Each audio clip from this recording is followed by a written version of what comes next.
पूरी दुनिया इस्लाम के पीछे क्यों पड़ी है? इस्लाम कहता है कि जुए के अड्डे बंद करो। जुए के अड्डे अगर बंद हो जाएंगे तो अरबों खरबों का नुकसान होगा। इस्लाम कहता है शराब की फैक्ट्री बंद करो। अब शराब बंद हो जाएगी, लोगों का तो फायदा होगा, लेकिन अमीरों का अरबों खरबों का नुकसान हो जाएगा, उसका क्या होगा? इस्लाम बेहयाई को मना करता है, लेकिन अगर एडल्ट इंडस्ट्री बंद हो जाएगी तो इतनी सारी अरबों खरबों की जो कमाई आती है वो कहां से आएगी? इस्लाम ब्याज को, इंटरेस्ट को मना करता है, जिससे अमीर और ज्यादा अमीर होता है और गरीब और ज्यादा गरीब हो जाता है। ब्याज बंद हो जाएगा तो अमीर फिर और ज्यादा अमीर कैसे होगा? जरा सोचिए, जुआ खेलकर कौन अमीर हुआ है? शराब पीकर कितने घर बर्बाद हो गए? ब्याज गरीब को और ज्यादा गरीब कर देता है और अडल्ट इंडस्ट्रीज जवानी को खा जाती है। अब इस सबको दुनिया के बड़े लोग, अमीर लोग कंट्रोल करते हैं। वो नहीं चाहते कि ये सब बंद हो, इसलिए इस्लाम के पीछे पड़े। वरना जो मैं बोलता हूँ, जो कहता हूँ, जो करता हूँ, मेरी रहम दिली मैंने सब इस्लाम से सीखा है। इस्लाम कहता है कि दूसरों पर रहम करो।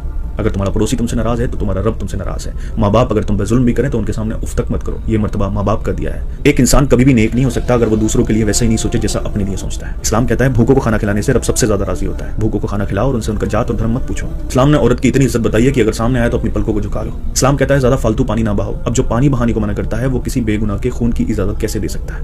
लोगों के दिमागों में कुरान के गलत मतलब डाल दिए गए कि काफिर जहां मिले मार दो। कुरान इंडिया में तो नहीं आया ना, अरब में आया, हिस्सों में आया। जंगें होती थी, कुरान की आयत आती थी, उनमें बोला जाता था कि इनके साथ ये करो वो करो। उन आयतों का गलत मतलब निकालकर नफरतें बेची जा रही हैं, लोग अपने फायदे के लिए इस्तेमाल कर रहे हैं। मैं हमेशा कहता हूं कि दिल में नफरत रखकर हम किसी के साथ इंसाफ नहीं कर सकते। दिल से नफरत को निकालिए, उसके बाद सच्चाई को जानिए। कोई ये क्यों नहीं बताता कि कुरान में रहमत का जिक्र कितनी बार आया है? ऐसे लोग भी दुनिया में आए जो अपने आप को खुदा कहलवाते थे, खुदा मानते थे, लेकिन जाना उनको भी पड़ा। अमर कोई नहीं है, सबको जाना है। जो जालिम नफरतें फैला रहे हैं, झूठ फैला रहे हैं, लोगों को आपस में लड़वा रहे हैं, मरना उनको भी है और हिसाब उनको भी देना है। लोग गलत करते हैं तो वो लोग गलत है, इस्लाम गलत नहीं है।